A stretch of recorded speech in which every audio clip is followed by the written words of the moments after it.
So yes, it is recording now. Would you guys want to get started with the introduction for NDC? Sure. Good morning, everybody. My name is Bryce Barnes, and I'm the president of NDC. And we're happy to see everybody here. We're excited about this workshop, and we have some good things in store for you today. So I'm going to have Eric, our project manager, share a little bit, and then we'll continue with the introductions. It looks like we also have Jessica Dong on the line, and she is also a board member for NDC. And then I'll let Carrie take over and introduce some other, Eric take over and introduce some others. And Mike's here as well. He's also on the NDC board. Okay, hey Mike. As Bryce mentioned, my name is Eric Shin, and I'm the project manager. It's really been a lot of fun working with NDC, a great privilege. Just to watch it develop and grow over the years. And I just hope we can continue providing the services for San Carlos to help bring revitalization to the Apache families and to the Apache youth. About a year ago, we received the CFTAT grant through the USDA, and with the help of Sophia and AATAC. CFTAT stands for Community Facilities Technical Assistance and Training Program. So through this grant, we can provide professional assistance to community programs that service the San Carlos community. Services such as planning, management and operations assistance, needs assessments, feasibility studies, and helping people prepare applications for financial assistance or grants. So if any of these services seem applicable to you, please let myself or Carrie know, or Sophia know after the workshop, and we can talk. Also, through the CFTAT, we can provide workshops such as the one we're having today, to also help continue planning for the development of the NDC property at the old Dripping Springs tree farm. Dennis will speak a little more on that later, so we're excited to hear what he has to say. I'd like to now introduce our vice president of the board. She's a gardener, she's an artist, she's an overall extremely hard worker, and she cares a lot about the Apache people. Carrie Curley. Hey, thanks, Eric. I don't know if you want to introduce Jess and them, so I won't take up too much time, but Dagote, she Carrie Stage Curly Gonze, she Kaitzitz Eden, Shamoslin Curly Gonze, Peridot Ugonshli. Good morning, everyone. I'm grateful for all of you to join us on this Zoom meeting. There's a lot of grateful things to learn every day, day in and day out. But just like Eric said, I'm honored to be a part of this team, NDC. I'm blessed with great board members, who all want to see good things for the community that we're surrounded by, the Gila and the Graham community. And we're grateful for the support that we had over the years in the community. Working in the garden, I didn't think I had a green thumb, but I guess I do. And the garden has taught me so much patience. But more than that, being that our people have gotten hit with diabetes and obesity, and a lot of our youth haven't been introduced to veggies or healthy eating in their diet. And I found that very important and an eye-opener for me to grow these produces such as our traditional Apache giant and our sugarcane and, our watermelon, our cantaloupe, and everything that we have grown here is life for our people. And, bringing radiance and life have shown me growing with this in the garden, patience and just seeing the season of them, from one little seed growing and the abundance that it's given to us as the board members who harvest, and then going out, to the community and handing it or selling it, whatever we're doing at the moment. But, just seeing the impact on people, especially the giant. I tease people, but a lot of the women, the elders, they can throw some blows for that giant, and But it's just to see that light, that connection that they have. It's like seeing an old friend, and it's a beautiful thing. And it lets me know that I must be doing something right to, you know, show up with a truck of food and, you know, here's a giant, and they're really grateful for that. And yeah, we also have a lot of resources here on site. You know, in the past, I know a lot through this pandemic, we had a lot of hold on things, but we work alongside with Juan Arias, who's a U of A extension out here. And I've been under his wing these past 4 years, and, you know, he's shown me so much. And what I've learned from him, I'm trying to go out and venture out to the community and share with my friends and my family what I've learned here. But he has a 4-H garden, actually, a plot that's dedicated to the 4-H kids. And, you know, we have archery out here on site.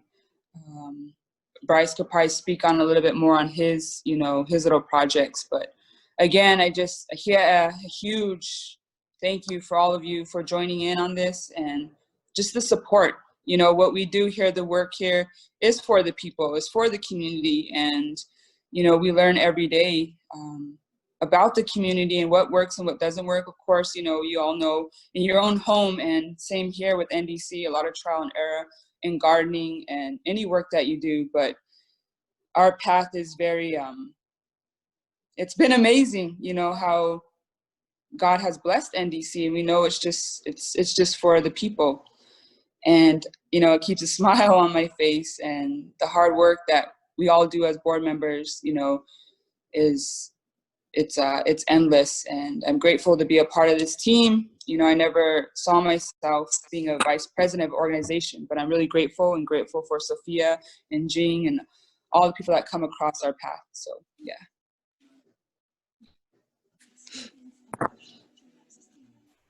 Great, thank you. And we're so happy to work with NDC. You guys are a great organization, and we're excited about everything that you do. So should we get started with the first speaker, Seth Pilske? Are you gonna need to share your screen? Yes, please. Okay, let me set that up, sorry. Okay, you should be able to share your screen now. Okay, let me just get here.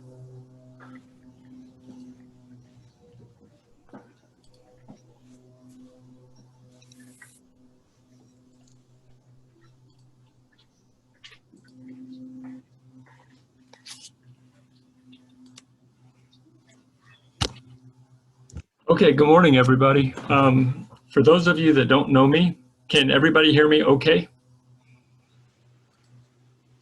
Okay, so for those of you that don't know me, my name is Seth Pilske. I work at the San Carlos Apache Tribe's forestry program. I'm a botanist, and I've been at San Carlos for about 30 years. Most of my work has been working with Apache elders here at San Carlos, but also at White Mountain, Camp Verde, and Payson. I don't have a whole lot of farming experience, a little bit. I do have a lot of experience with real large scale gardening, and lots of experience with composting and things like that. But I also have a lot of experience hanging around with elders, watching them farm, learning from them, and doing a lot of research on traditional Apache farming. And what I really wanted to talk about today was kind of a grounding of the perspective of traditional Apache farming and water conservation in general, and then going to some of the specifics of actual techniques, and maybe a little discussion at the end of how that might inform future activities out at the NDC site. So any of you can feel free to jump in. I'm just starting to get used to the screen here. So I'm not, I'll figure out how I can check the chat and stuff like that. So maybe one of you can help me if there's questions or anything like that. Just interrupt me. I'll keep an eye on the chat. Okay, great. So this picture that you see on the screen is kind of descriptive of an Apache perspective on water and life in general. This is a spring up in the Gila Mountains north of Silver City. And this is really the source of the Gila River. It's one of the Apache holy sites. And water and everything that represents is just critical and central to an Apache, a traditional Apache perspective.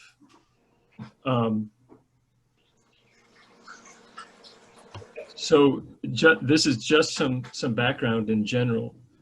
For traditional Apache people, the earth itself is a living, breathing being. It is a woman. And this is not meant symbolically.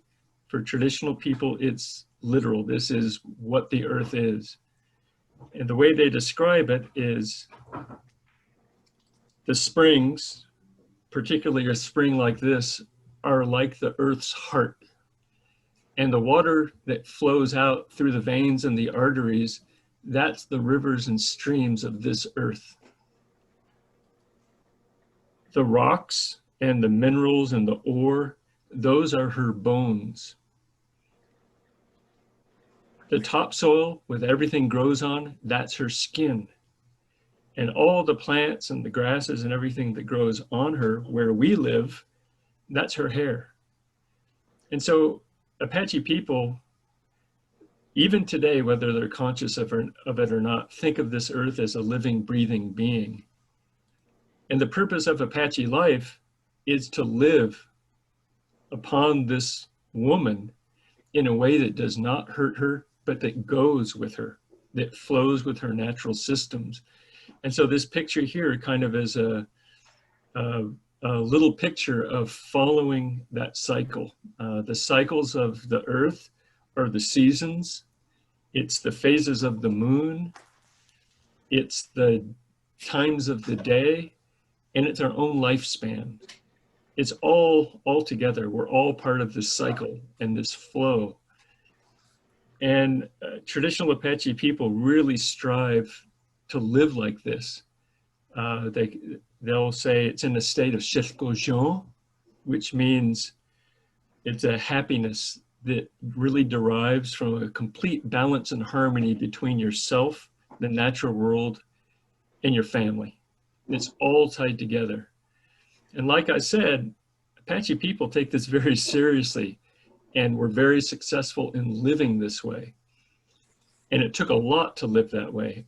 Even today, you can hear it, for instance, at a funeral, they will pray in Apache that let the footprints of this person be gone. And people live that way. They really wanted to leave as little impact on the earth as possible. And living this way is really hard. It takes a lot of conscious decisions to live this way. It takes constant effort. But the payoff is that Apaches were able to live this way, be incredibly happy, live long lives, and they're very successful. So a year like this of unprecedented drought would be tough for everybody, but Apache people were able to survive it much better than their neighbors. And the reason for that is Apaches had a very broad base of resources. They were split. Most of their food was from wild plant foods, some agriculture, some meat, while their neighbors were really dependent on large-scale agriculture, which of course would fail in a year like this. And we'll talk about that a little more. And really, chief to living this way was a lot of planning and following lots and lots of rules to follow these natural cycles. One of the big things was respecting everything in the earth, in particular water. So in prayers, in healing, in everything of importance in Apache life, water comes first. So I'm a botanist, so always trying to organize things, but there's a traditional Apache taxonomy of all living things, which is the way things are organized. If you're talking about animals or plants or birds, you always start with aquatic animals, aquatic birds, aquatic plants, those that live in the water because they're at a higher level. That's always respected first. Skipping ahead, but the things that come from the water are always respected first. And got ahead of myself, but you get the idea. On the picture on the right, that is a woman gathering the cattail from which the pollen comes, and the pollen is part of almost all Apache prayers. And it's a way of physically connecting with water and all of those elements. And of course, it's critical to farming. It's the main thing you guys are going to be talking about, I would imagine, going forward with gardening and farming practices.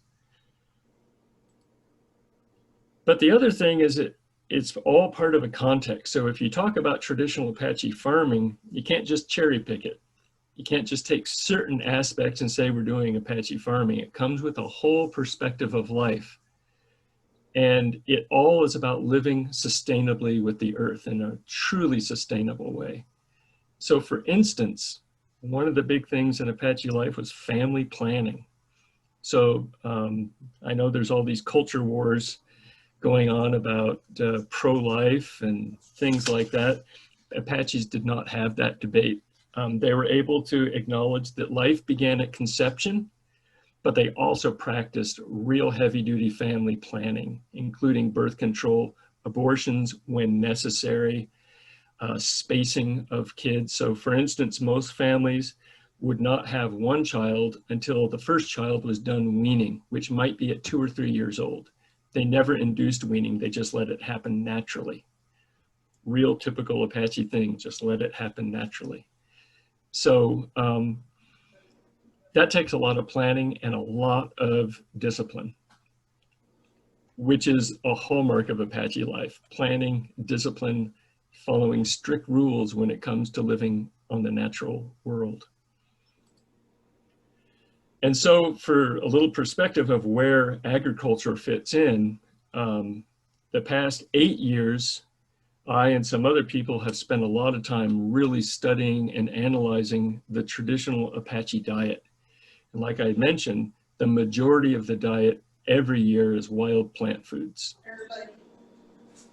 So that's 40 to 60% of the diet, as you can see. In general, wild plant foods were probably well over half. And in some years, like 3 years ago, it was a bumper crop of all wild foods. Wild plant foods were probably close to 75 or 80% of the diet, which are freshly harvested basically from the end of March or beginning of March, actually, through September. Agricultural foods were less, up to 50% of the diet, rarely that much, usually between 25 and 50%, probably closer on average to about 30-35% of the diet. And the crops were almost mainly corn and squash. And we'll talk about this more, but there were over 12 varieties of traditional Apache corn for all kinds of uses and settings. And we'll talk about that a little more. There were some beans, but rarely. Sometimes White Mountain people used beans from Zuni or from down south. Seth? Yes. Yeah. Well, yeah, well, it's a Zoom meeting. Yeah, hi, Selena.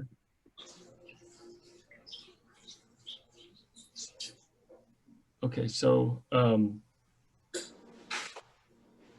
beans were not a real big part of the diet, really just corn and squash, and only a couple of varieties of squash, mainly the pumpkins. And excuse me, Selena, did you have a question? Okay. No, I didn't. I'm just. Okay. Thank you. And then the smallest part of the diet was meat. Of course, that's everybody's favorite. You know, when you would ask traditional people what do they want the most, it would always be deer. We want deer. And of course, that was the smallest part of the diet for good reason. It's hard to get, and you just can't get that much volume. And so most of the diet, the meat diet, was small game, rabbits, squirrels, pack rats, and things like that, and deer when they could get it. But again, smallest part of the diet, And of course, the meat was very, very lean, wild meat, so real healthy. And living by this diet really produces incredibly healthy diet. Big thing about the Apache diet is super high in fiber and protein. In fact, the fiber and protein is twice USDA guidelines. So low in saturated fats, so low in healthy fats, high in healthy fats, real low in cholesterol, real low in sodium. People love salt, but they use a little salt in food, but salt is mainly used for prayer. And it's also hard to get. Real high in a lot of vitamins, minerals, antioxidants, and all kinds of phytonutrients in the wild plant foods that scientists are just now discovering. Also high in iron, which is interesting because today in the community, there seems to be widespread iron and vitamin D deficiencies. And in the traditional diet, those are real high. The diet was also real sweet. There are lots of wild plant foods that are real sweet all year round. And of course, these are unprocessed natural sugars. So that coupled with this high fiber, high protein diet and a real active lifestyle, these sweets did not contribute to diabetes. The big thing is it's really, really rich in a very wide variety of whole and wild foods. And another thing is when you eat wild foods, you find that wild foods are very filling with little volume. So people didn't eat that much because they didn't need to, even though they were really, really active. And when I say real active, I mean that people were required to be able to run up to 50 to 100 miles in a day, depending on circumstances. So these are really amazing athletic people. We also would hear stories from elders of how people would live a long time with generally really good teeth and active sex lives into their 80s. So I can't think of a better measurement of happiness and health than that. And the other thing is living this way was hard. It had all these benefits, but it was constant hard work. And so we can talk about water conservation today because we know it's the right thing to do. And water is hard to come by in the Southwest. It's hard to transport it to a site like the NDC site. But back in the day, it was really hard to get water. If you wanted water for yourself, you have to get it. And this involved gathering it, making the containers for it, carrying it, or at least carrying it from the water source to your donkey. And before there were donkeys and horses, it meant that you, especially the kids, would have to haul this water. And for anybody that had to haul water for any distance, you know how heavy it is and how much work it is. And if you work that hard for something, you will respect it. Absolutely. In addition to the fact that since you're a baby, you're hearing stories and the adults around you are modeling respect for it all the time. So you grow up in an environment of really respecting every drop of water. At the same time, people bathed almost every day, especially young people. They would have to jump in the water almost every day before they do the morning chores. And so it's a lot of work. The other thing is that people did not live next to the water sources. They lived apart from the water sources because that's where animals are. That's where it's easy for enemies to come find you along those sites. So people actually had their camps far away from water sources. I am 58, and so I have friends my own age that remember doing these things. A lot of them can remember going to get the water, hauling them with the donkeys or hauling them themselves. So it wasn't that far away. The other thing is that even kids my age, when they were kids back in the 60s, they would go out all day, and if they wanted water, they didn't have canteens or anything. They would just go to the river, dig a hole in the sand not far away from the riverbank, and just wait for the water to fill up in the sand. It was a natural filtering system. So when it was filled, they could drink it.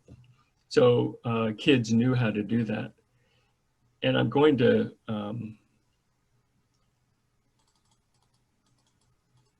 skip back to this first slide, people also very consciously took care of the springs. So Apaches didn't do a lot of overt land management like we did. They did what we would call much more of permaculture. And I think you're going to be hearing about kind of natural passive water conservation systems. That's a real Apache thing to do. So they would take care of springs, not by sticking a pipe and developing them, but by keeping them really neat, tidy, keeping the banks intact, keeping them clear of leaves and debris, and just making sure that they're okay, to keep it kind of in this real natural look. So a spring like this was really maintained. And in fact, if you're to put your hand right up here at the water source, you'll probably find a handful of beads that people would pray with. So it was a real active light management.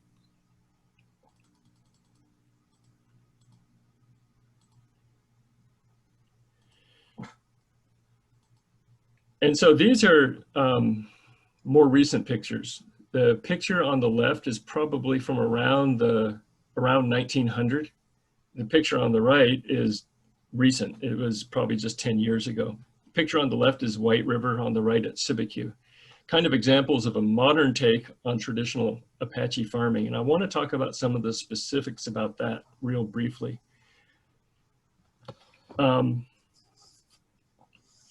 So much of what farming techniques you use and how you farm has to do with your perspective and your vision of what you want to accomplish.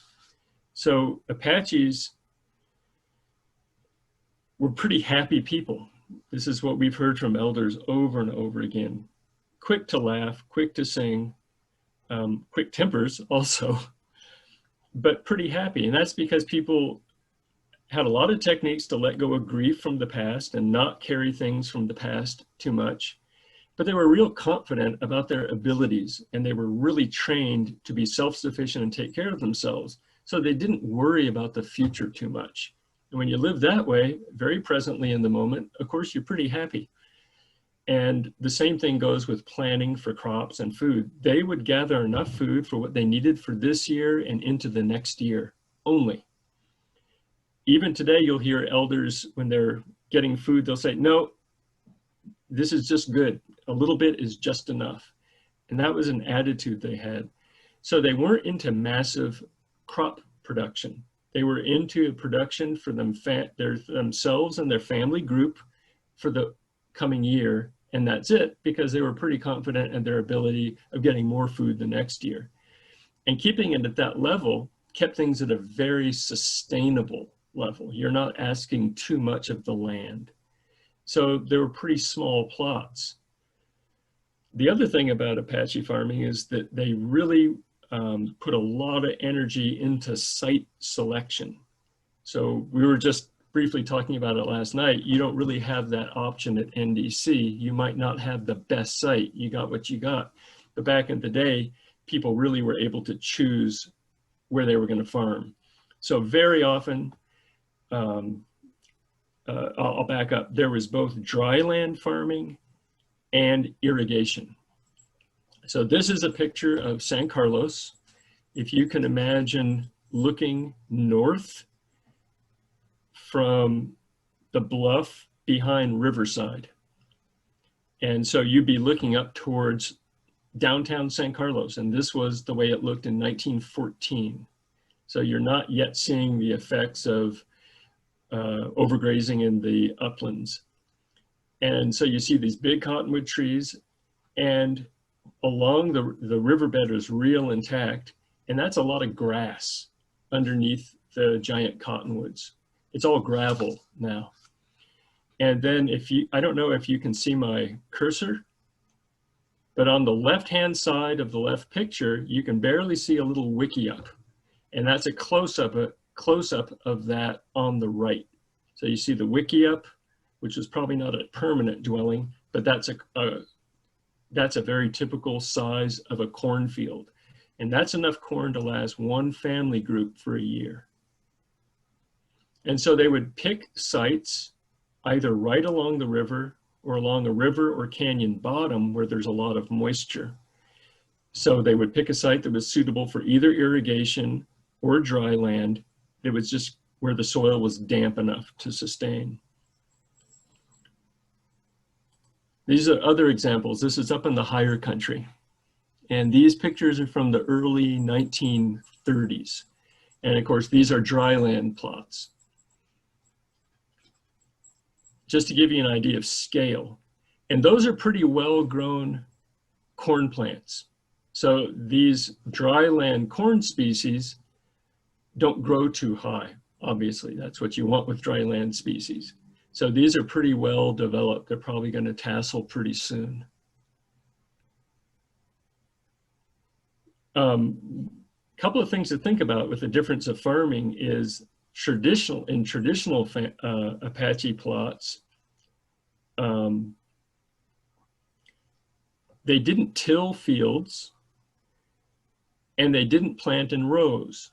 And if you start thinking about that, that's a completely different mindset, something that simple. So what they would do is they would, let's say they would pick a place. There were a lot of fields up near Point Pines, so you can't irrigate there. It was dry land farming, but the water table's real high and there's a lot of moisture in the air in the evening and the morning. So you can dry land farm there. And people have been dry land farming there for thousands of years. And so what they would do is they would have this area that was usually covered with grass, and they would have digging sticks and just rough up, not denude it, but just rough up the soil where they're going to plant and kind of drill a hole with their digging stick, put 4 or 5 seeds in the ground and cover it up.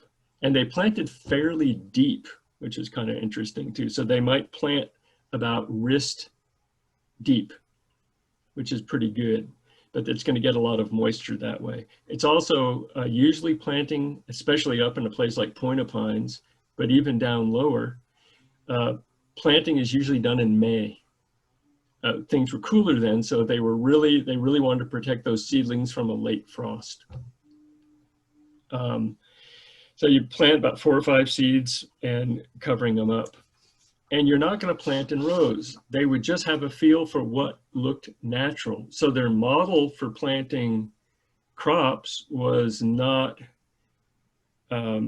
dictated by horse and plow or machinery or anything. It was informed by what are natural crops. So they just wanted a natural way. So they would just plant what looked natural, or basically plant in a spiral or 2 spirals, but not straight.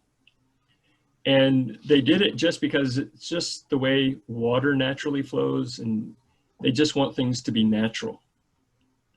If they're going to irrigate, it was by flood irrigation, or kind of very meticulously with their digging stick, tracing little irrigation channels to each plant or each planting site. So pretty labor intensive and a lot of thought about how the water is going to flow. And then when they're going to irrigate, a lot of thought went into that, and a lot of traditional Apache political structure was based on who is in charge of the ditches, you know, who would say how much, when, and things like that, usually by a very experienced person. But again, even if they're going to irrigate, not done in rows. And the other thing is, because you're at a real natural site, they did weed, but it wasn't such a big deal. So Apaches did farming, but you couldn't really say they were farmers. So these small scale kind of permaculture plots would be more as part of the natural round of following the wild plant foods. So the whole family would be there to prepare the fields, get it going, do some initial irrigation. They would always irrigate once before planting, let it sit for a while, then plant, and maybe irrigate afterwards, and then they would take off and go follow all the wild food crops. They might leave a couple of elders at a field just to generally watch it, but most of the group would be gone. If there was weeding to be done, usually elders would do it, and maybe some people would come back to irrigate or weed a couple of times, but it wasn't a lot of irrigation and it was not a lot of weeding. And because you're not tilling the ground and you don't have a lot of bare soil, you don't need to weed that much. It's just that natural grass. And because you have natural grass cover, it really, the soil really retained moisture. So you can afford to take off for a while. And both irrigation and weeding was only done a couple of times. And a couple of other things to think about is that there's all these varieties of corn, some big, some small, all different colors. They all had uses. So they had different corn for different kinds of meals, different uses. For instance, the white corn was used for some cooking and for tulapai. And also some clans were kind of more prone to have certain colors of corn and types of corn than others. And they would say that one type of corn would belong to a group of clans, and they would really focus on that one.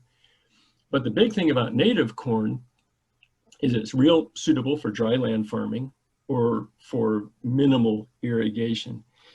But it's also super nutritious. You get a real bang for the buck. They did not have sweet corn. And so the traditional corn it's high in carbs, just like modern sweet corn, but it's also real high in protein, calcium, iron, fiber, magnesium, phosphorus, and other nutrients. But it's not packed with all that sugar that comes in sweet corn. So there's almost no comparison between the nutritional values of native corn and modern sweet corn. Hey, Seth? Yes. Would you be able to wrap up in about 5 minutes or so we can take a few questions? Yep. Thank you. I'm just about there. Awesome. Perfect. And so today you can get traditional Indian meals. It's going to have corn and all these things, but it's actually much more informed by post-reservation times than pre-reservation times. And when white people came in and tried to get Apaches into farming, most of the farming failed. Whereas the traditional farms that were way out on the land, those were the only ones that were long-term successful. And also they used the traditional crop, so it was real healthy. So the perspective of Apache life really informed the scale and kind of agriculture they did. And so you guys can obviously take from that all you want, but it's your vision of what you want to accomplish with your farm, which is going to dictate what style of farming you want, what you want to cherry pick from traditional methods, and what you want to use from kind of modern university or white informed agriculture.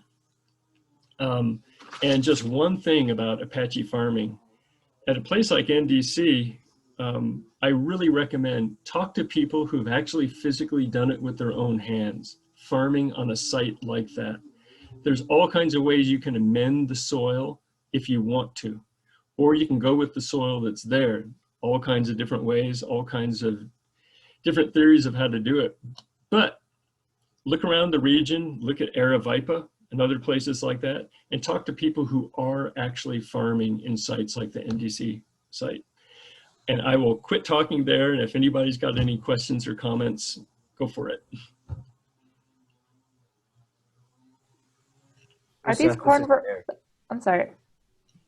Are these corn varieties still available? Are there still like a healthy amount of, traditional corn that people are growing? Yeah, there are. And so a lot of it resides with individual families, and there's kind of a revival going around. One of the big problems is in the past 75 years, people have not been good about seed saving.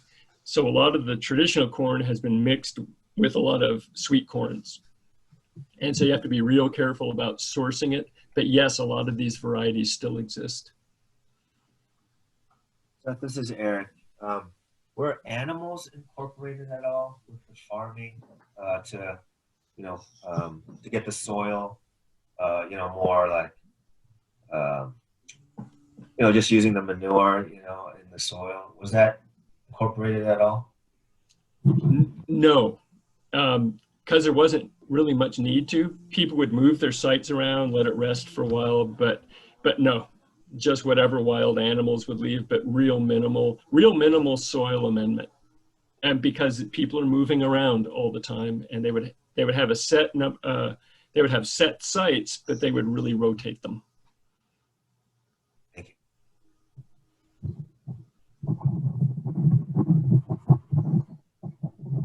Does anyone else have any other questions?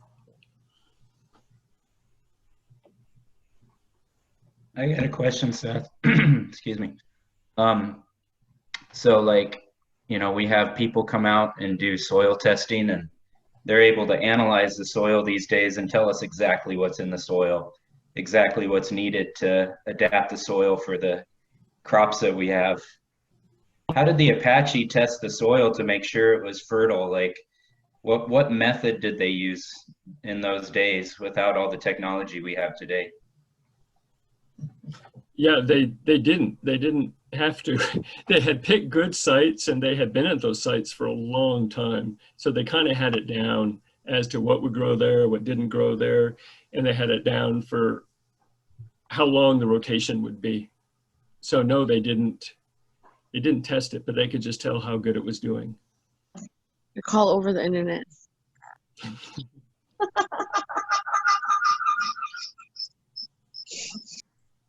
If they were rotating their sites, I imagine that, you know, natural ecological process would replace any nutrients that were taken up by those crops. It's really smart. Yeah, plus, you know, they would leave the corn stalks there, and so that helps too. And also, some people did some burning. So there was a little Apache burning in the winter for some of the ag fields, and also in some other plots to encourage some of the more weedy species that gave wild spinach and seeds and tobacco and basketry materials and things like that. So there was a little burning that would go on too. That's great. Well, thank you so much for this presentation. I learned so much. That was great. Thank you. Next up, we have Emma, who will be talking about water harvesting.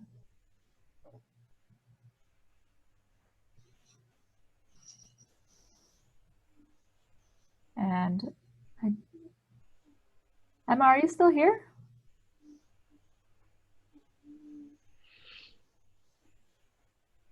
Oh dear.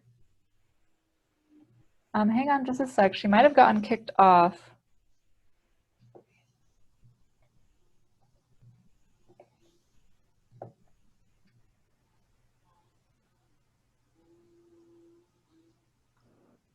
Also, really quick on my end, on my intro, I forgot to mention that there might be some people who don't know what Nalwoodi, Denzhone means.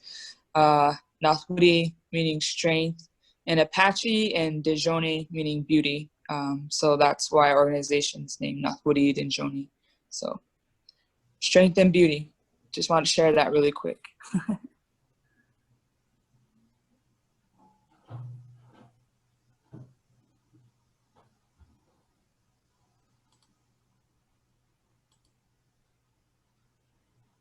Okay, so Emma's internet cut out, but she will be back in just a minute. Sorry about this technical issues.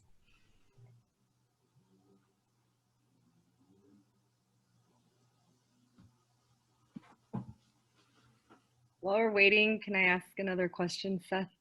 Mm-hmm. When you talked about harvesting the wild plants and how some of them were really sweet, can you give some examples of what types of plants those were?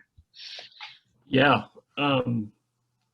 So the first one would be like in March, there is one species of wild thistle that if you get the stalk before the flower head comes off, peel the outside skin off of it, you can eat it. It tastes like a sweet celery. And then if you briefly roast it, it kind of caramelizes the sugars and it's real sweet.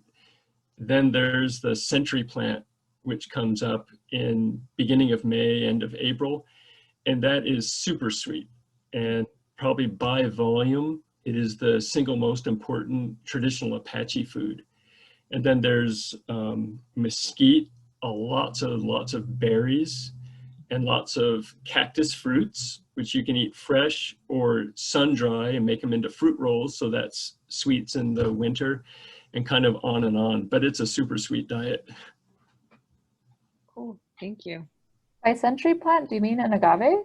Yes, What part of the agave was edible? Is it the core? Or? both the stalk but the main part by volume is they would roast the heart, the bottom part, the base of it, in a pit, very much like they get things ready for tequila. And so that was the big thing that they would harvest for the whole upcoming year. Wow. Jeff, I had another question. Mm-hmm. So how do you see like today's environment in San Carlos? What are the biggest changes you've seen over the years? You mean like environmental or social? More environmental, like the physical landscape, the dryness. Just if you can speak up on that a little bit. Yeah, well, in general, the landscape in traditional Apache country, it's probably changed more in the past 150 years than in the previous 10,000. And that's mainly from overgrazing. But now climate change is definitely here. We've been seeing the real effects in the natural world for the past 3 years, and this year especially. So all the wild plant cycles are off. And we don't know what the effect is going to be, but it could be real bad. So the climate change has disrupted the natural cycle of flowering plants, which really impacts insects and birds and the animals that feed on those. So we could really be potentially looking at an ecosystem crash here soon. So sorry to give you such a dire answer, but that's where we're at. It's real critical right now. So Emma's joining now, so she should be here shortly. Oh, maybe not. She's maybe having trouble. Sorry, just a sec. Okay, let's go ahead and do the engineers first, and then hopefully her internet will be cooperating by that time.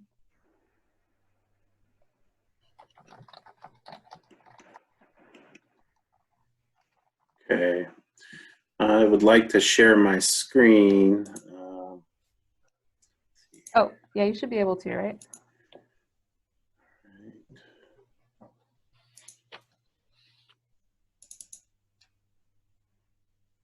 Can you see my screen okay?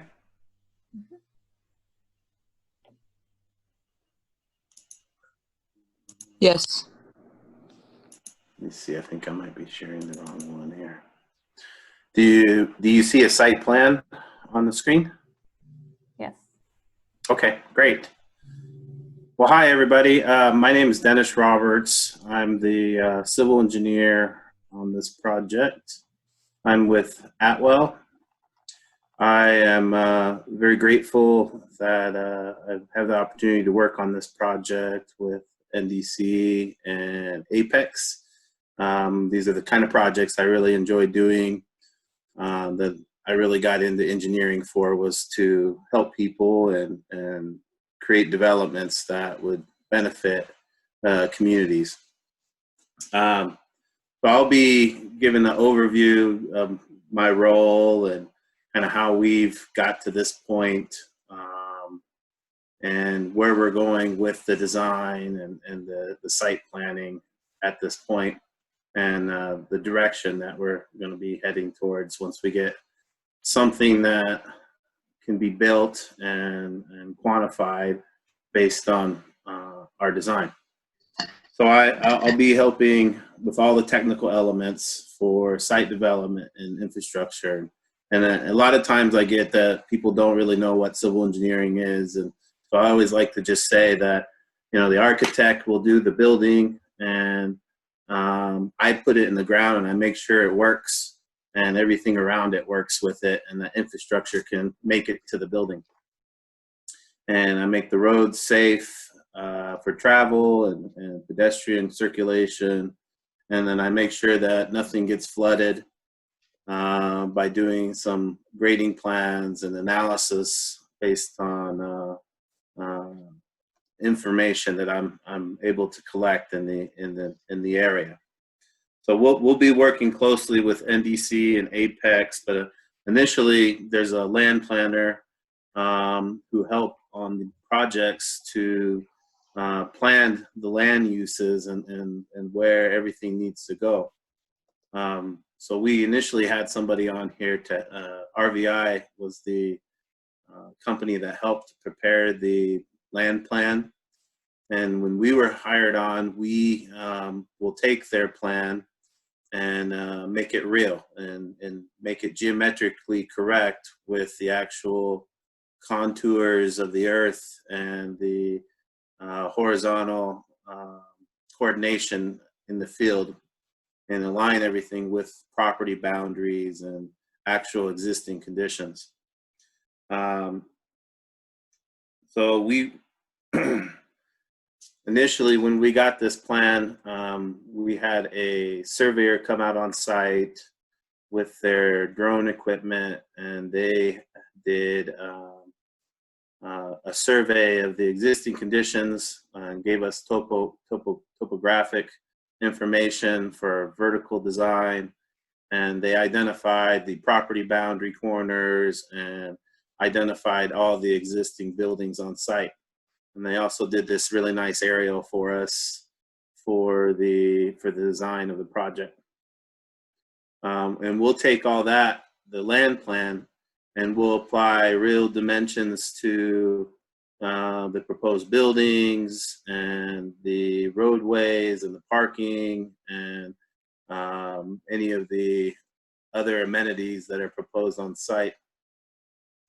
And we'll start looking at how the design is going to work with the existing conditions just from the site plan.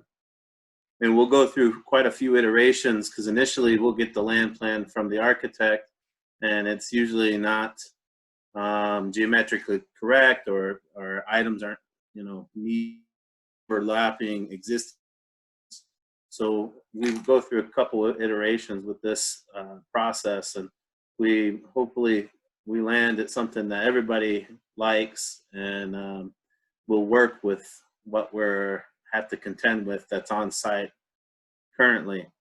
As you can see in the image, we're showing the site. I know these gentlemen are doing a lot of work out there, so things are moving around and changing, but I think this is pretty close to what's out there today with the existing buildings, their existing well system, and some of the community crops that they have already started, and the actual dirt roadways that are in place. But this gives us a real nice framework to start with, and try to design something with intent, and that will just naturally come together. And what we hope with is, in the end, that you look at this and you say, oh, this planning cannot be done any other way than what's shown here. So this is what we've designed with proposed ideas that NDC and their team and Apex have provided their input with. So we've got youth cabins. Let's just say we'll start with the community center and the access point. So the access point is our existing conditions, and the community center.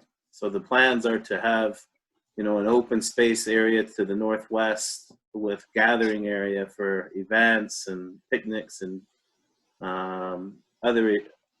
If they're going to have an event with farmers market, then they've allocated a place for that. And we are designing a parking area for the community to park and enjoy those amenities. There's a basketball court. And if you keep heading east, there's plans for youth cabins and another community garden. And we're looking at and considering a fleet facilities location for NDC to be able to do equipment repair. This would be where they would store their farming equipment.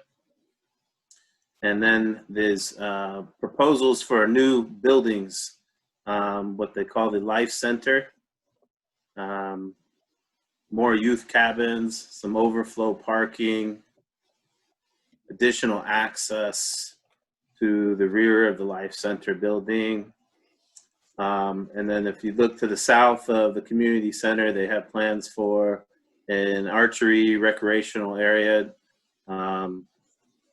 more additional farming, land for farming, and a business development and food hub where they want to have commercial development for producing and packaging their product from the farm. They've got an existing solar site with a pump that's on location. And then we're looking at a waste management area, just a place to allocate where trash and everything will go. And some additional farming, and there's considerations for animal husbandry and another building for the equipment that would be needed for that. So once we've got this site plan ready for design, and we're looking at, we start looking at the topography and start trying to determine what does the ground, or what does the natural topography want to do when it rains. So how does this site lay, and how will rainfall run off on the property, and where does it go to?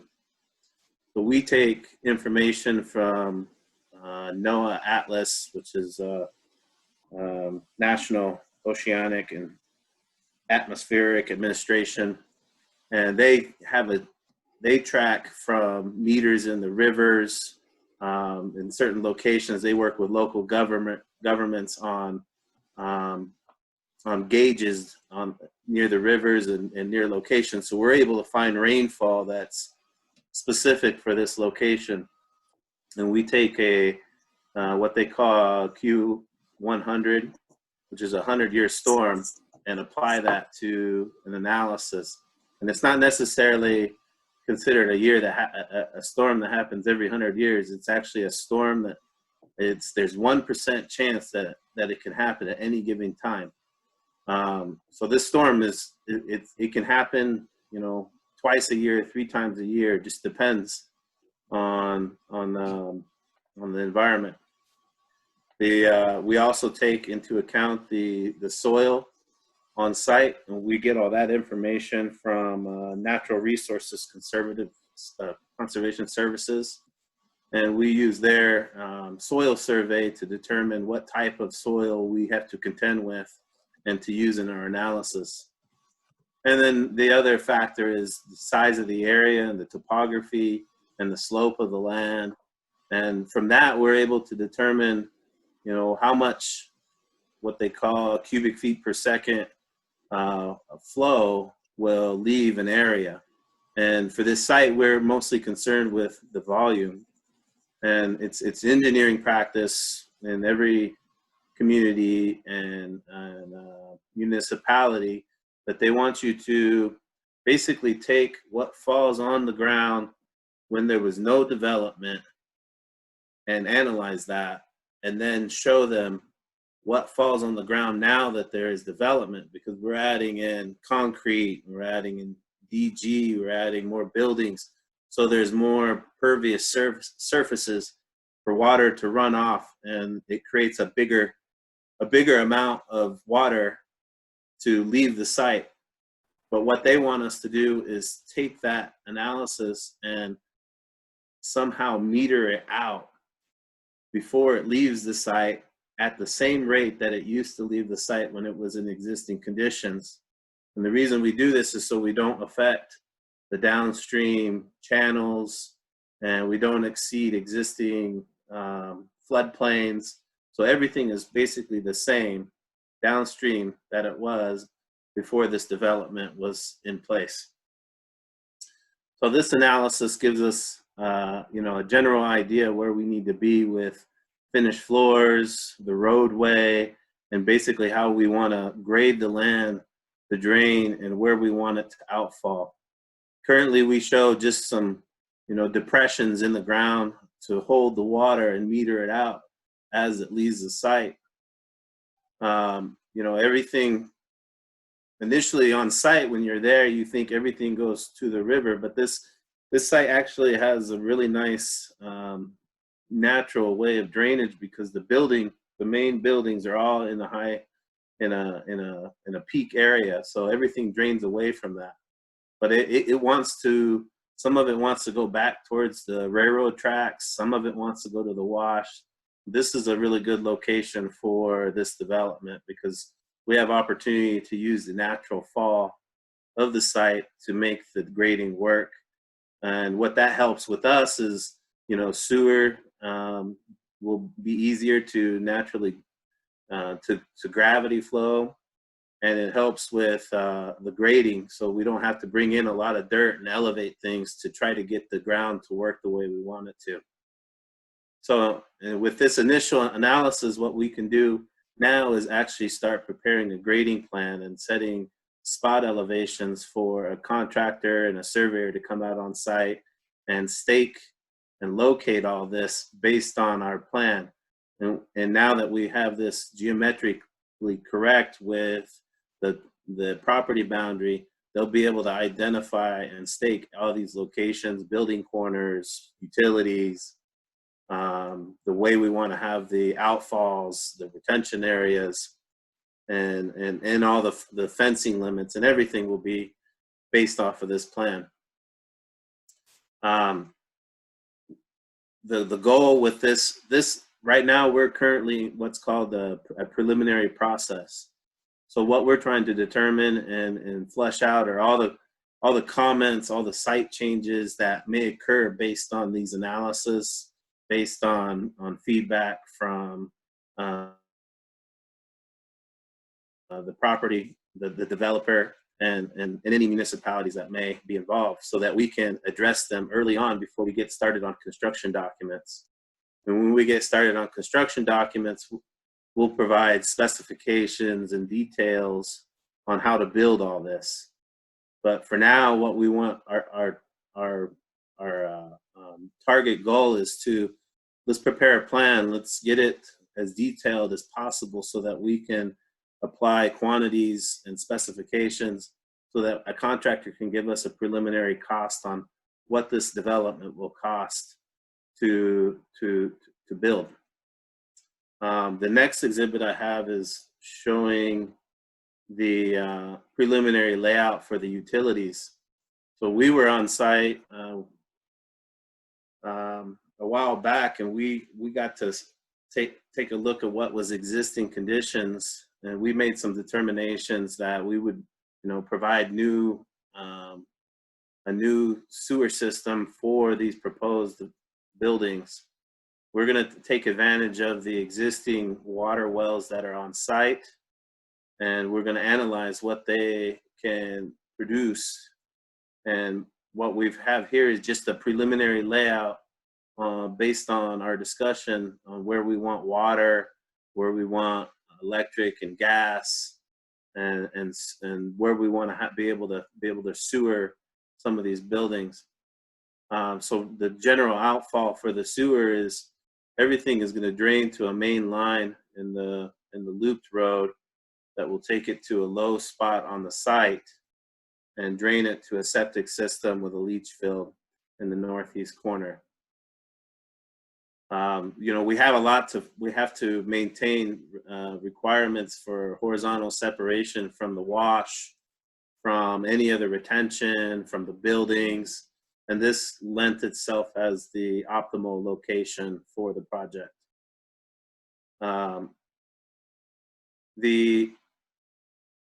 Just so you're aware, there is plans for communication, but most of that will be in a double trench with will be trenched in with the electric.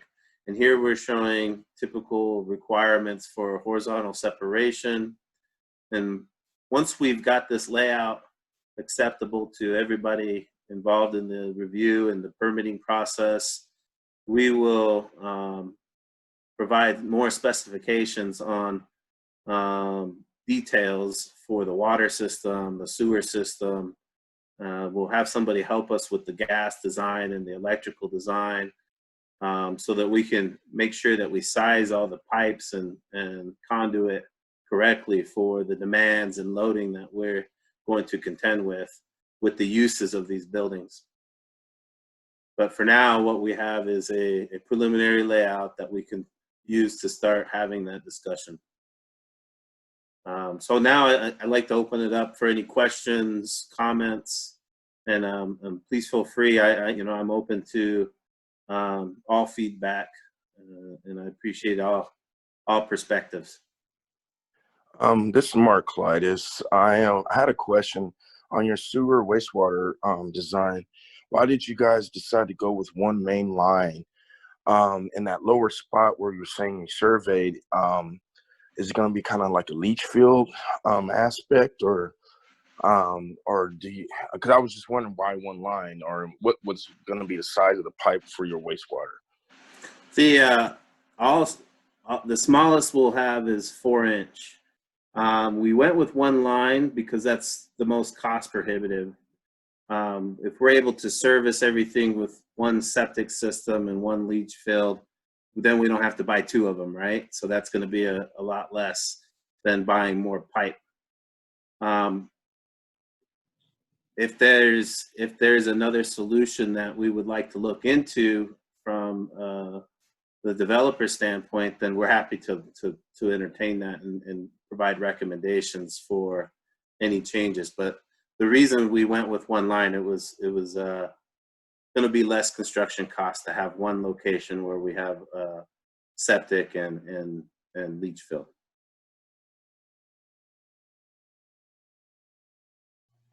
I'm not super familiar with septics, but the leach field being where it is there going to be a visible odor or smell from that? Because the youth cabins are pretty close to that. No, the way we'll design it is they've got what they call a median, like a rock system, and we'll design that so that there's no smell. The only time that there may be smells if there's a big rainfall or anything like that. But most of everything, the excrement and the liquid will all be in the septic tank. This is for any overflowage or anything that may happen beyond the septic. And the septic is going to have a maintenance plan to come out and take care of that before, the leach field really takes into effect. What about the fact that the youth community garden's right there? Is that an issue? No, it's there's no requirements for staying away. I mean, other than what's being proposed by NDC and Apex, there's nothing on as far as requirements from the municipalities to avoid it. I had a quick question. Is any of the wastewater or the sewer going to be for a composting or anything for the gardens as a recycle component? There's no plans for that at this time. Oh, okay. Or were they thinking of that by chance? We'll definitely take that back and take it back for consideration and see if there's an opportunity for us to use gray water to recycle it and use it for good use. Okay, thank you. I'll be in touch, Dennis, as well. I'm sorry I didn't introduce myself. I'm kind of running late to the meeting. I work at the San Carlos Apache College, and I will be an instructor next spring teaching environmental biology. Dr. Yusey told me about this workshop today. So I'm a U of A PhD student, and I'm going to be teaching next spring, but I'm really interested in what the community is doing. So that's why I wanted to be on this workshop this morning. So what you're presenting and what Seth is presenting, I am going to want to incorporate your guys' ideas to embrace the students, and so they kind of know I'm a practical person. I'm an engineer and IT guy, but I've also have an environmental science background where I've incorporated all that stuff together. And especially I've done a lot of eco restoration projects and stuff like that. That's why I was asking you the questions I did. So no, that's great. I just was really interested in this workshop and appreciate you guys doing this, because I didn't know what was really going on in the community. I've just kind of started with the college as of this semester. Yeah. And so I will be reaching out to you guys in more detail. Yeah, please do. And I'm looking forward to hearing from you and any input, and hopefully we can learn from each other. Yeah, appreciate that. Thank you. Do you have an email by chance you can put into the chat? Yeah. Sophia, can you share my contact information with everybody on the chat? Of course. Thank you. And does anyone have any additional questions for Dennis?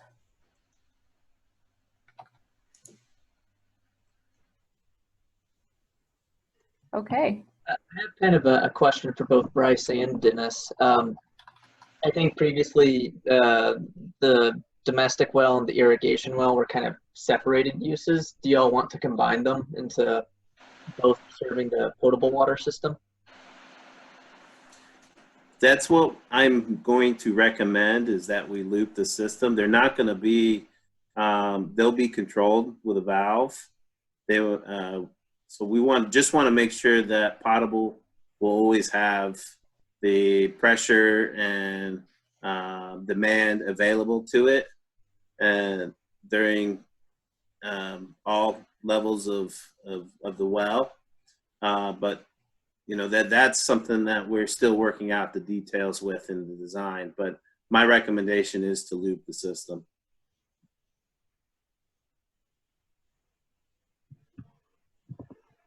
Great. Okay. Well, if no one else has any other questions, and Dennis, if you have nothing else to add, then we'll go ahead and move on to Emma, who was able to get back on. No, thank you everybody for giving me an opportunity to talk. I look forward to hearing from anybody who has any input or questions later after the presentation. Thanks, Dennis.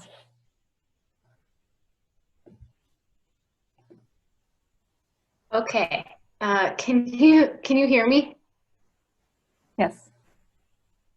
Yes. Okay, good. I will also be sharing my screen.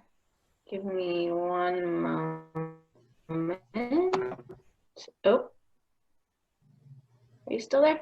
Yes. Still there.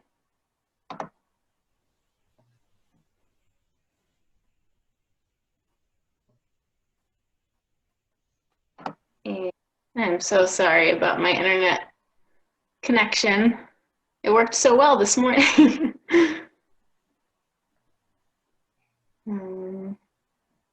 Okay. And can everybody see the presentation on the screen now? Yes. Yes. Great. Before I get started completely, you all know each other to give a presentation on rainwater harvesting, and I was really excited to do so. But through the presentations this morning, and I may have missed it, but do you mind telling me what NDC stands for? Yes, I could join in. This is Maybe Carrie. Carrie could answer that. Yeah, I just shared that. I think I saw that you got off or lost contact. But NDC stands for Nalwoodi, meaning strength in Apache, and then Denzhone, meaning beauty. So strength and beauty. And then community is just, yeah, and beauty community. So.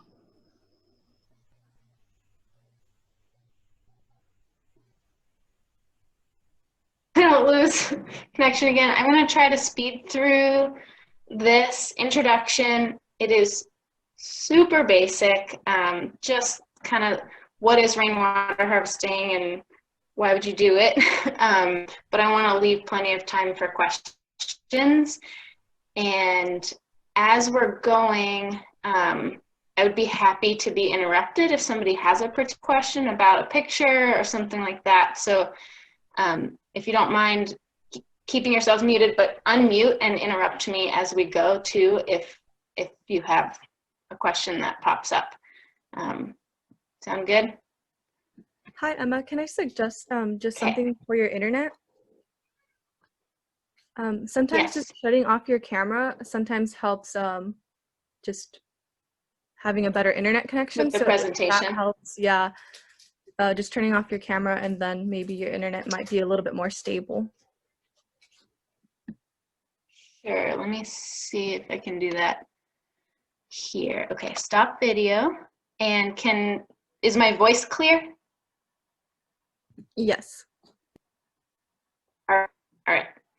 So going through just an introduction to me, I am a certified arborist, and yeah, that's a big part of my passion in working with plants and water harvesting, is making sure trees are properly cared for. I worked at Watershed Management Group for about, basically teaches rainwater harvesting practices to the community through hands-on workshops. And my role was with the labor sharing program that we called our co-op. And anybody in town could sign up to come volunteer, and I would be an instructor teaching people hands-on skills in putting in rainwater harvesting systems. And lastly, I did do the Sonoran Permaculture Guild design earlier in my time in Tucson. I moved here in 2011. And so that's kind of the perspective and basis that has influenced all my design work and implementing and kind of values around rainwater harvesting in the desert is kind of all based on that permaculture perspective. And I really appreciated Seth's connection with Apache farming and permaculture principles.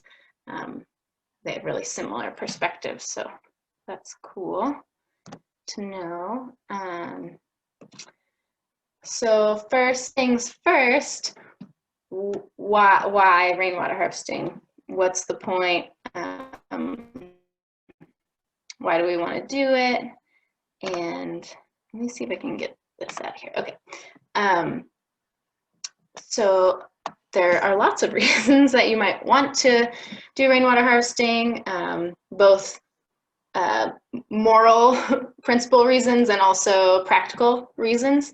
And hearing a little bit more about NDC, it sounds like you're going to have definitely some practical applications, but also because of your cultural background and history and practices, I think this fits in well with your community's values. So first things first, rainwater harvesting helps. Does anybody want to shout out which of these major river watersheds your site is in? Do you know, based on this map? Somewhere up here, I think. I think it's the Salt River Basin. Okay, so a little further south than the little Colorado Basin. And what is a watershed? That's probably a word you've heard. You may be very familiar with it, but it's any area of land that drains to a common point.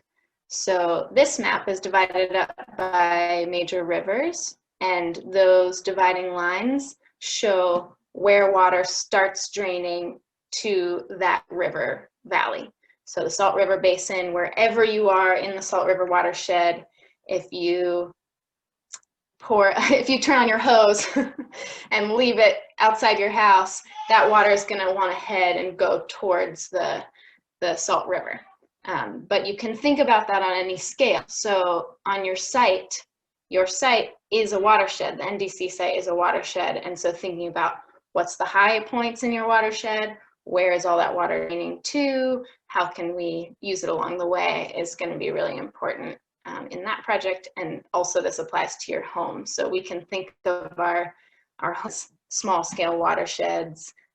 Your house is unless you live on a really steep hill, your house is probably the top of your watershed.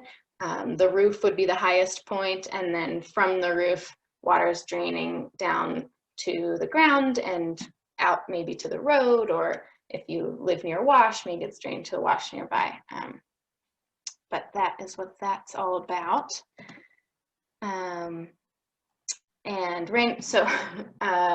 why does rainwater harvesting help restore our watersheds? A lot of the waterways in Arizona in particular have been depleted or even erased in a way by groundwater pumping, and that's gotten that's sort of caused and exacerbated by European invasion historically, and now as our cities grow larger and larger, that's a problem we're continuing to have. In Tucson, we had made groundwater pumping for municipal use, and the Santa Cruz River went dry about 80 years ago. So for our local O'odham community, who have been farming the banks of the Santa Cruz for 2,000 plus, maybe many thousand more years, for that river that had sustained that community for so many thousands of years to go dry in the last 80 years, like that means that we have a big debt to pay and a lot of responsibility to try to reverse that process. And getting our rainwater back in the ground is the first step to doing that.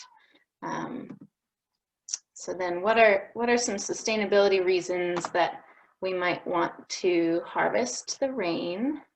I'm gonna try turning my video back on. Let's see how it goes. Okay, so self-sufficiency. If you are far away from a municipal water source, or if you're just worried about the future of water availability in the Southwest, having your own local source of water from the rain is going to help you be more resilient to those to the possibility that we won't have water, or maybe you aren't able to even get municipal water. Conserving energy. So so in the state of Arizona, I don't have the exact numbers now, but we use upwards of 30% of our state electricity just moving water around, and a lot of that comes from the Central Arizona Project. But if we were just using the water that we get in our communities that comes out of the sky, we wouldn't be using all that energy to move water. We also use, depending on the community, between 20 and 40% or maybe even more of our water in our homes, our potable water, on landscapes. So I think in Seth's presentation, he was talking about like the super minimal watering and minimal irrigation that was done for crops. Also, people weren't watering their landscapes. Their landscapes were made of native plants that survived on the resources around them, and that came from the sky. And so we've really gotten away from that as a state, and as and so if we could use more of our local rain, we would be using a lot less energy and a lot less water. Rainwater is, all right, we'll turn this off again. Okay, rainwater is a much, much healthier, cleaner water than water from a well or from urban sources like the Colorado River water. Most of our urban sources of water are full of, it's really hard water, has a lot of minerals in it, which can be hard on infrastructure, and also builds up salts in the soils, which is hard on plants. So the more rainwater, which is totally free of any of those chemicals or dissolved minerals in our soils, promotes plant health. and helps things grow bigger, faster, stronger. If you do rainwater harvesting, you can grow your own food. That's what Seth was talking about, and that's a more sustainable way of supporting ourselves nutritionally, is to have more of our food come from within our communities than shipped from all over the world to our doors. The groundwater I mentioned previously, the more water that we can hold when it does rain, the more water we can hold and actually get to soak back into the ground, the sooner our groundwater levels will recover. And it's been shown, depending on the geology, that rainwater harvesting and getting water back in the ground can actually bring our rivers back if we are able to do enough of it on a wide enough scale.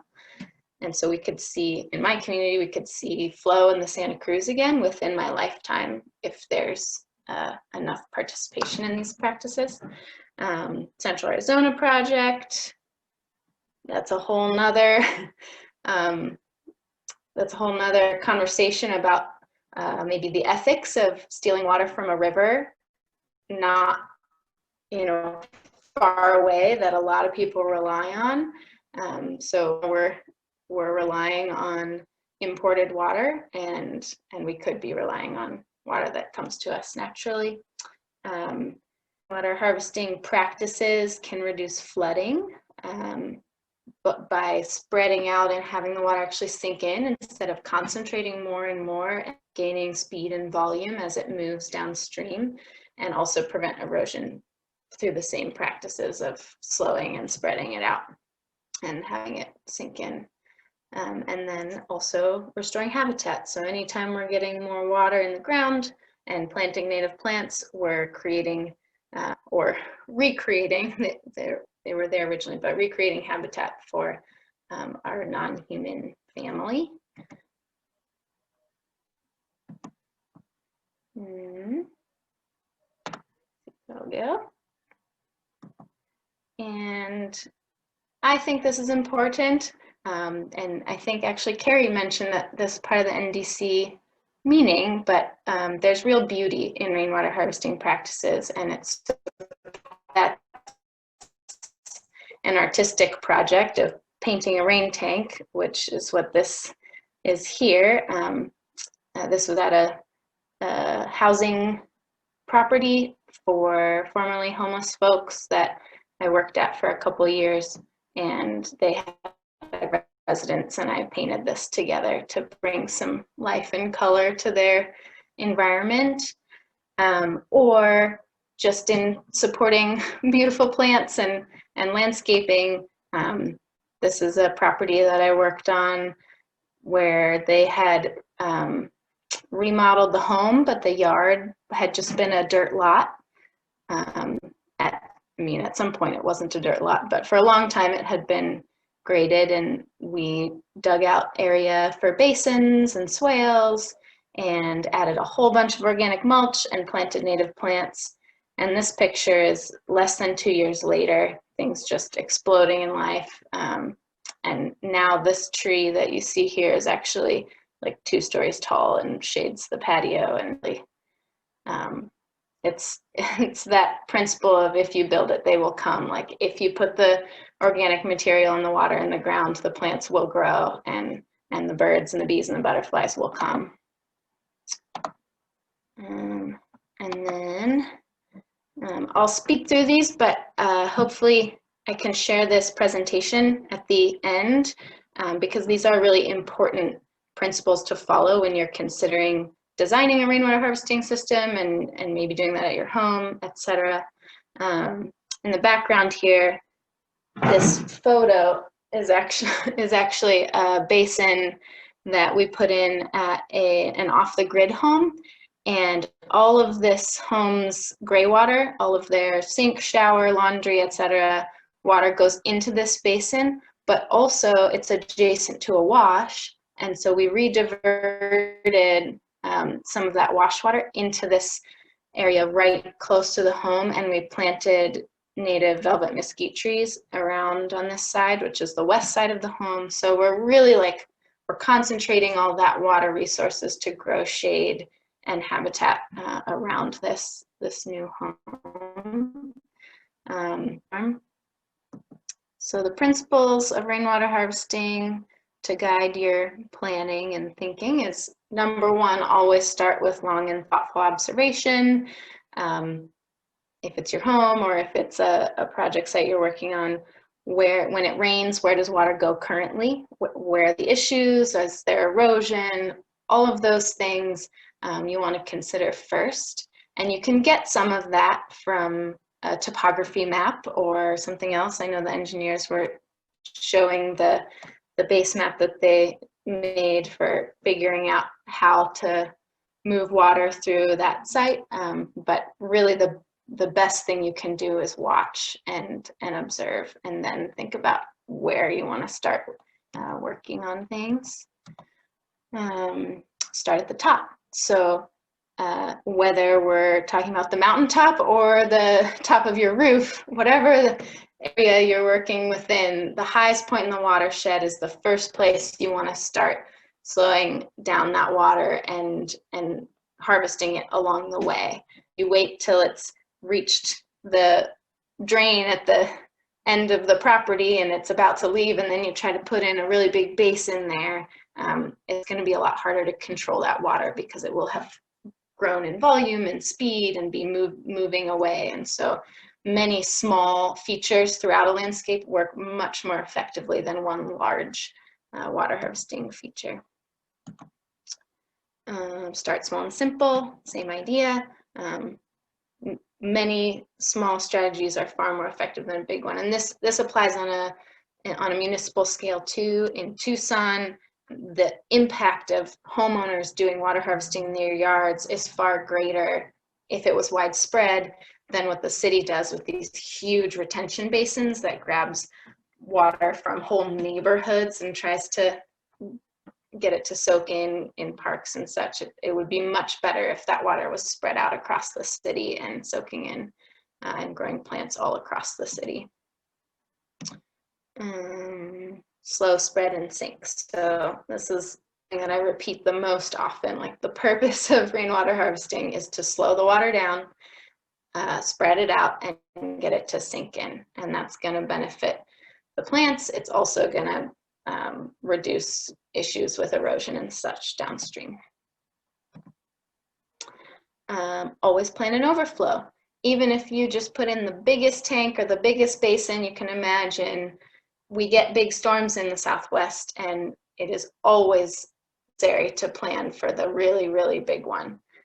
So plan where that overflow is going to be and make sure that it's stable and strong, whether that's an overflow from a tank or from a basin. You want to make sure that you have a plan for it, or it will find its own way and it might not go where you want. Maximize using organic mulch. So not organic like organic fruit, but organic like actual from the earth materials. So wood chips, leaf litter, mesquite pods, all of those things are organic material that can be left on the ground and or in our water harvesting features to break down and turn back into soil and nutrients for the plants, as well as habitat of the other critters that live in our soil and make it healthy and good. So the more organic mulch you use over time, the better the soil quality is going to be, the more fungus and bacteria and bugs and everything else are going to be able to thrive in there, and that in turn supports the whole food chain from the bottom up. Stacking functions. This is another one of my favorite principles. Anytime you're thinking about a water harvesting feature, think about how it can serve multiple functions. So if we have a tank to put in, think about where you're going to put that tank. Is there a place that you could use some extra shade, or a place that you would like to block the view of something, or anything you can do to get more function out of each individual element.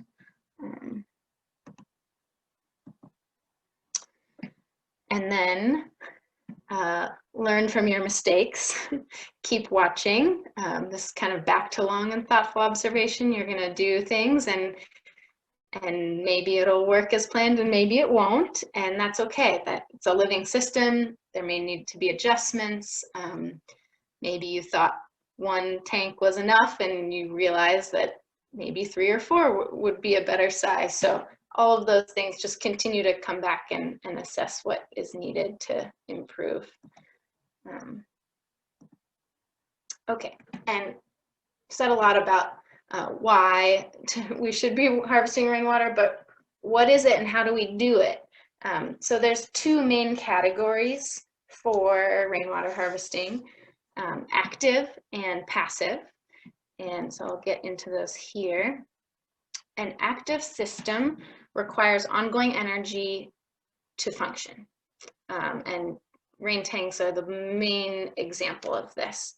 So this is a system that I put at an apartment complex, and these are 3,000-gallon tanks that are harvesting off of the roof over here.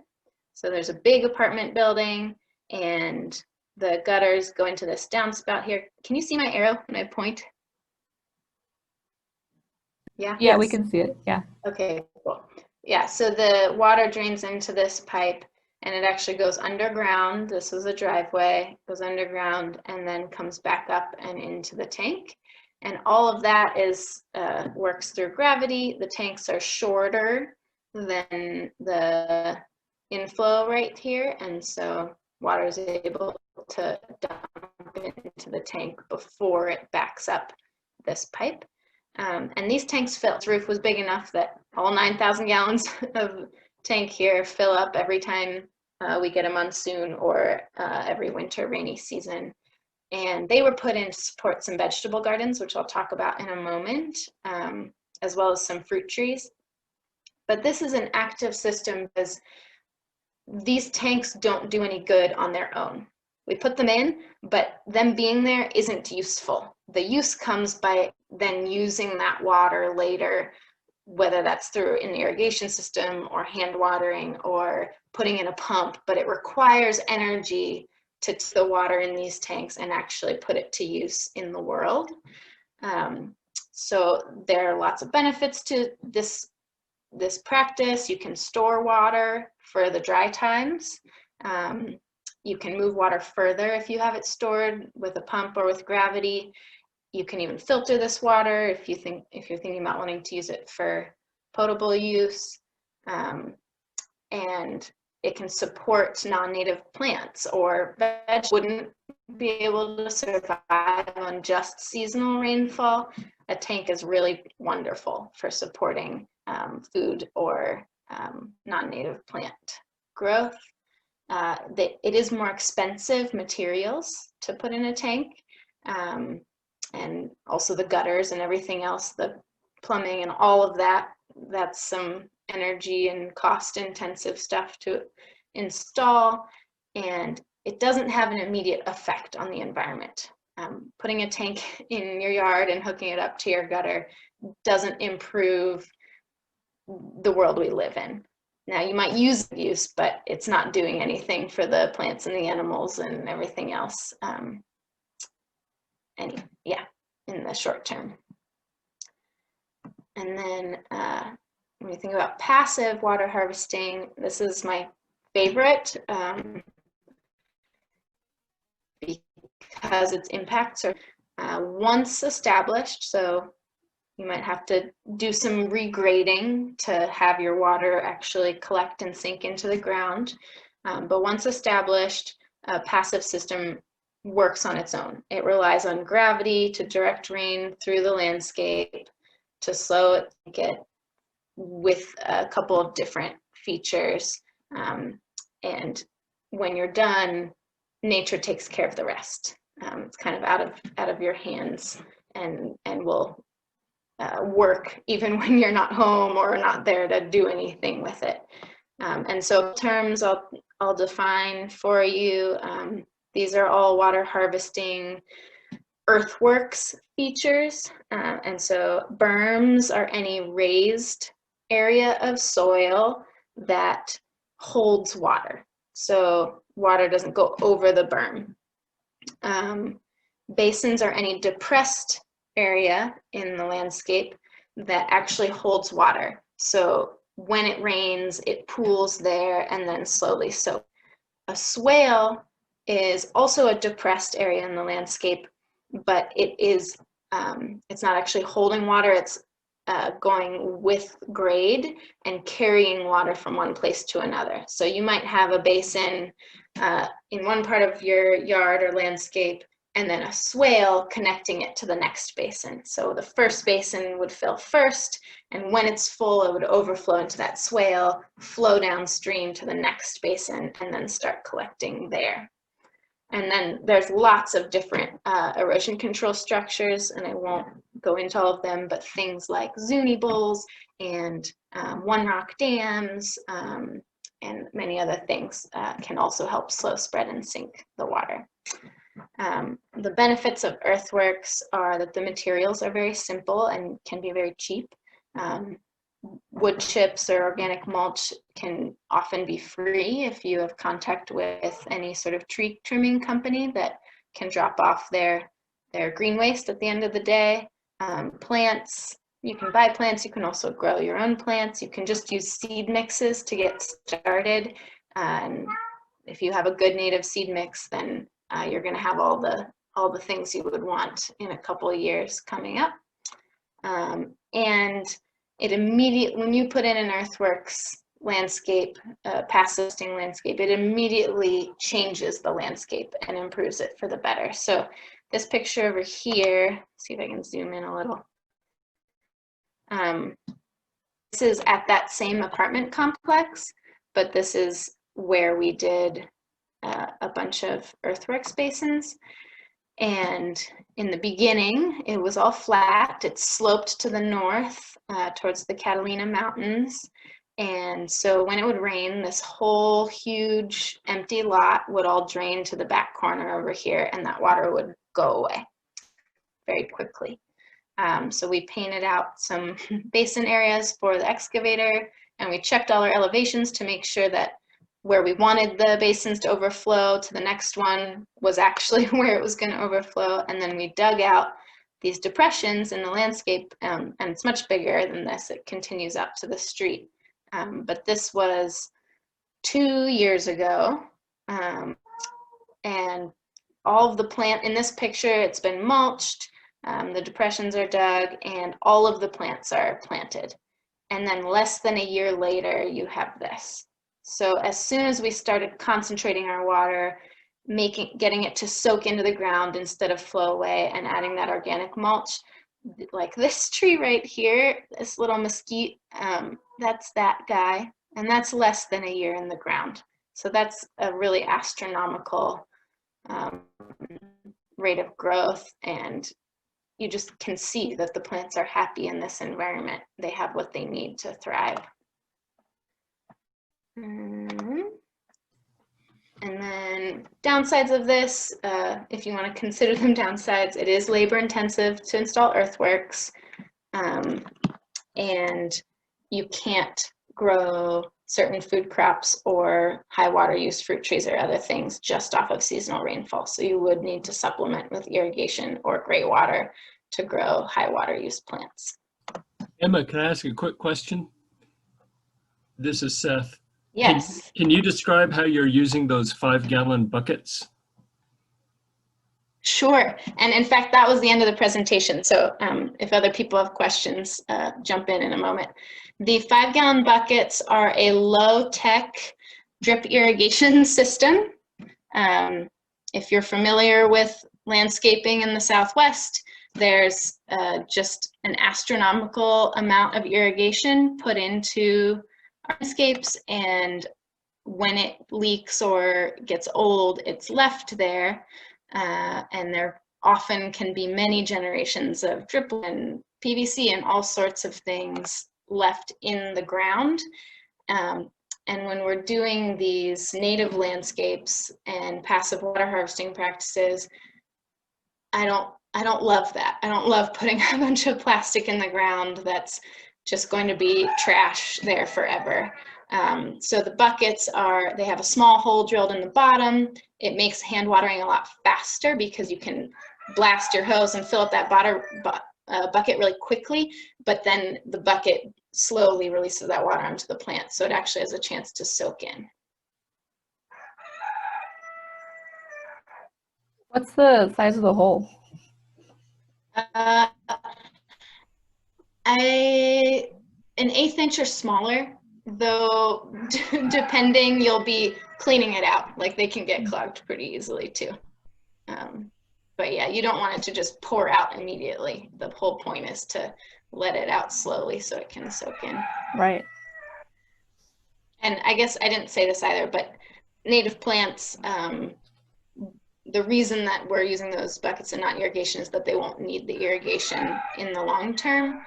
And so the bucket is just for that establishment period, maybe 2 years, depending on your climate and how the plants are doing. Hi, Emma. This is Eric from NDC. I'm just wondering, what would you recommend to irrigate like a 1/2 acre garden if we did harvest water in a tank? What would be the best method? Yeah. Well, I hate to be the bearer of bad news, but unless you also have some massive warehouse buildings next door and massive rain tanks, you're not going to support crops off of harvested, particularly vegetable garden plants. Requires such a constant supply of water. I don't know what it is in your region. In Tucson, it's a lot. It's like 50 or 60 inches of water a year, depending on the season, or how terrible our monsoon season is. But in any case, it would be pretty hard to do an irrigation system off of a tank to support vegetable crops. That one property that I had those pictures of. So this apartment complex, these 3,000 gallon tanks, these 9,000 gallons are actually entirely dedicated to the fruit trees on the site. And that was a little, it was a more appropriate use of the water, but it was also easier to calculate how much we would need because fruit trees of a certain size have a certain demand, and roof areas of a certain size produce a certain amount of water depending on what your annual rainfall is. And so we were able to say, like, if we have these 9,000 gallons, they're going to fill twice a year. So we have 18,000 gallons. Then we can have, I think it was like 12 fruit trees. And so there is irrigation coming from these tanks to the fruit trees, and they will always need each other, but we have gardens. And in Tucson, you can actually get a garden meter now, where it's a lower cost water for growing crops. But I don't know how that would work in your scenario. This irrigation system to the fruit trees is gravity only, which we could do because it's fairly flat, and so the water is able to come out of the tanks to where the fruit trees are. It doesn't have to go uphill. So that is an option, and that's the lowest tech, cheapest. But if you're trying to move water further or uphill, then you would need a pump system off of your tank. So it's my understanding, and you can correct me if I'm wrong, Emma, but when you do large-scale passive water harvesting, you're actually collecting a much, much larger amount of water, right? Could you think of that as a way of recharging your well? Because if you're using a well to pull up irrigation water, but you're also harvesting it, yeah, do you think that balances out? Yeah, absolutely. Yeah, so I talked about groundwater levels. Getting water in the ground does have an effect on the groundwater level. So I think probably a lot of you are familiar with the phenomenon of needing to redig your well or dig it deeper because groundwater levels have dropped over time due to too much use. And so yes, this is the passive harvesting is a practice that can actually reverse that process. And It does depend some on your geology, and that's not my area of expertise, like whether the water is actually able to get down to that groundwater. But over time, for sure, the more water you're getting to sink into the ground, the more is going to be eventually percolating into that ground level.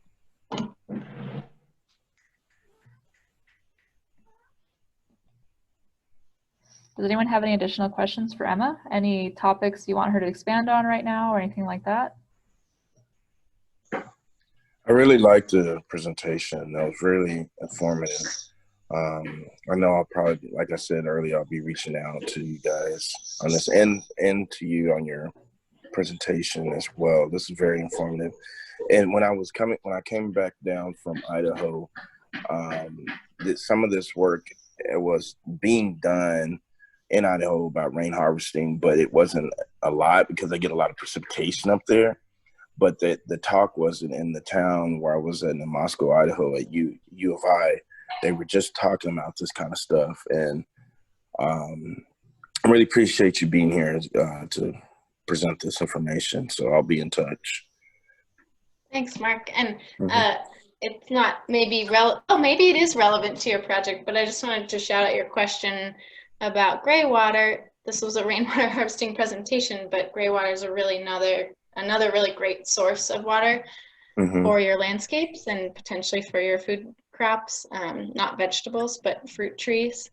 Right. And the thing that didn't get mentioned is the potential use of composting toilets, especially in an outdoor garden facility.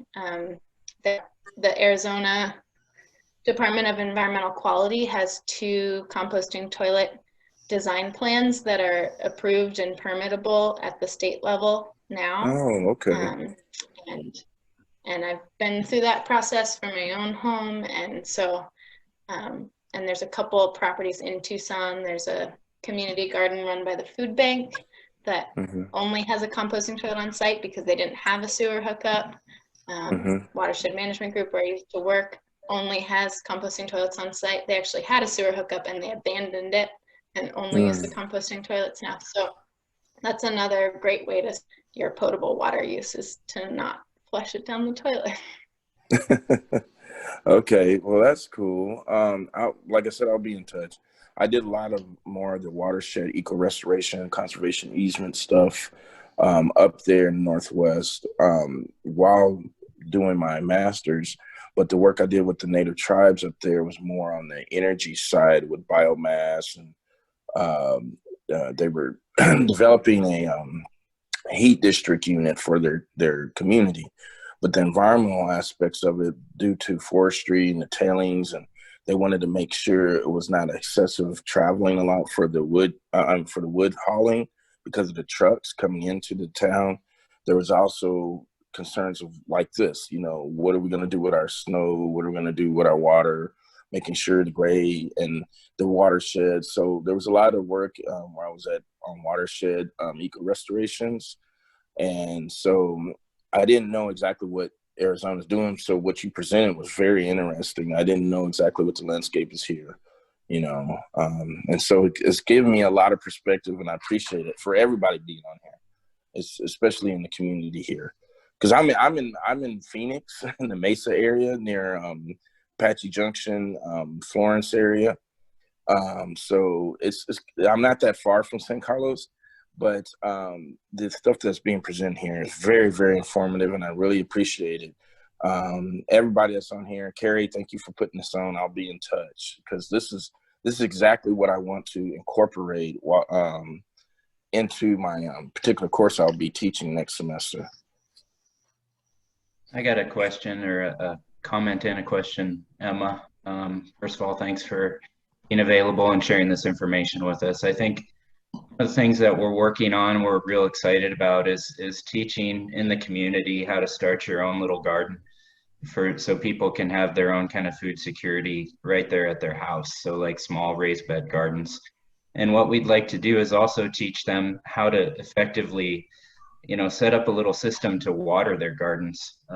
So we're just talking maybe Carrie's been helping people start these little maybe 4-foot by 8-foot little gardens at their houses. So potentially, you know, what would be the best way to use rainwater harvesting to water a small little garden like that would be like very cheap, utilizing maybe resources that they already have, because you know, people don't have a lot of money to spend on harvesting, you know, in terms of tanks and things like that. So you know, we'd love to be able to educate people not only starting a garden, but also how to utilize rainwater harvesting to water it themselves. Yeah, I mean, I don't know exactly how to answer that. Cost is always a concern. And if you aren't able to store that water for later use, it's going to be hard to use in a vegetable garden context. Also, you mentioned raised beds. Raised beds are more convenient for us humans to use, but they don't let water in because they're sticking up out of the ground. So at least down where I'm at, traditional autumn farming is all in sunken beds, so that whatever water came on that landscape actually then just flowed down into the plantings. So from a water conservation and rainwater harvesting perspective, in-ground gardens are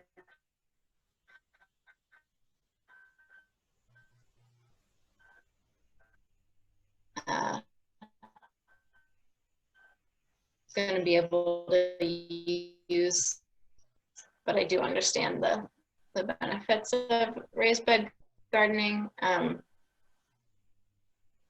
tank is really, I mean, the irrigation itself, the irrigation materials and such, and traditional irrigation fittings and everything with a tank and just using gravity, they do work.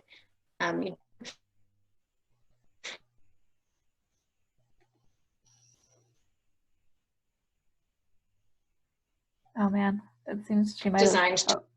Oh, okay.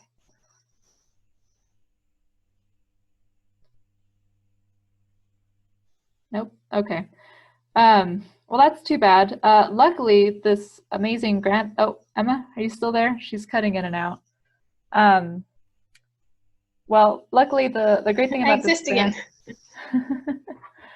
is that we are hoping to have a series of workshops focused on different rainwater harvesting topics, because as we can see, there's a lot of things we can talk about and a lot of things we could focus on. So we're really hoping to have Emma back to focus on a particular topic. If there's something you really want to learn about, go ahead and email me or email anyone at NDC and let us know, you know, what you would like the next workshop to focus on, because it'd be really fun to kind of, you know, make these into whatever is most interesting.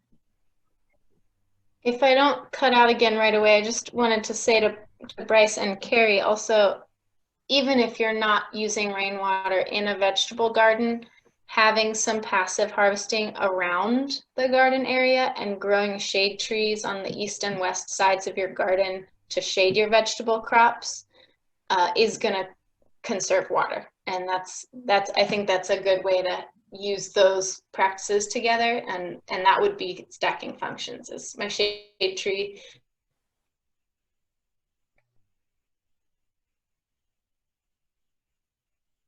is providing shade for me, but it's also, I think another potential thing to think about after Seth's presentation is if a lot of Apache culture focused on wild foraging, you could make passive water harvesting areas and then plant those plants that have been traditionally harvested and have a great ecosystem already set where you can, you know, utilize native plants that you can actually eat or make baskets or do whatever with. But anyways, there's been a lot to think about. Does anyone have any other additional comments as we wrap up this workshop?